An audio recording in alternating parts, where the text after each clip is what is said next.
Although they realize where Cillian is coming from, and he is trying to see if he can get in through Monster. Already been spotted out, and in a bit of a tough fight here. He's fighting two people at once from two different angles. Not a fun time, and Cadian can't even really help him out here. So, yeah, probably not going to work out. I think SK should just try and look for whatever they can, maybe save the rifles. They won't have a lot of money going into the next round if they lose everything here. Cillian going down, and Tarek with a good kill there on Cadian. So, a fine round from CLG.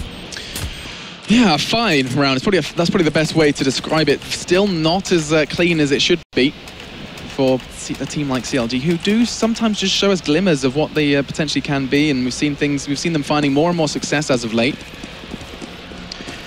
That round was actually a little bit closer than maybe it seemed. Cillian's timing was off by maybe 5 seconds or so. So if he had been a little bit faster, not that he could have known, it would have been dangerous. Good start here, though. Yeah, this is actually one of the few times we've seen CLG get the opening picks. Where can they build from this, though?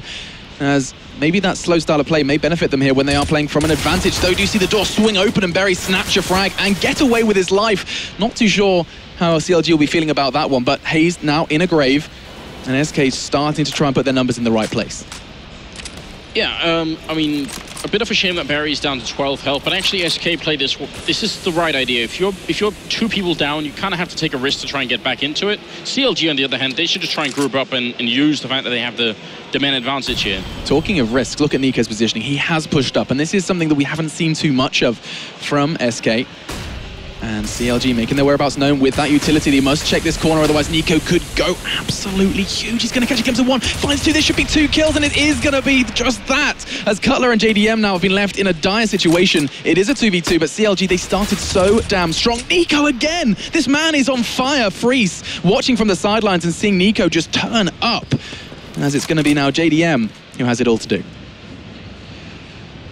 1v2 with about 20 seconds left, and he is moving in. He wants that free kill on someone, so he could at least turn it into a 1v1 and get a chance to put the bomb down. It should be possible here if he finds the right angle, because I don't think they can stop him if he's planning towards the truck. But then he's also trapped in a corner, and that is no fun at all. And there it is, niko coming up with a quad kill and winning the round. I think also top fragging it into this half with 18, 2, and 9. We were having this discussion on the panel, and it's why I said, when it comes to niko in particular, I might actually want to sacrifice skill for communication. He's just that good, and yeah, it's such a delight watching him play.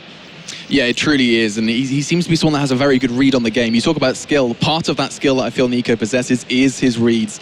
You saw him kind of really starting to pick apart CLG as the kind of second half of the first half, if that makes sense, started to play out.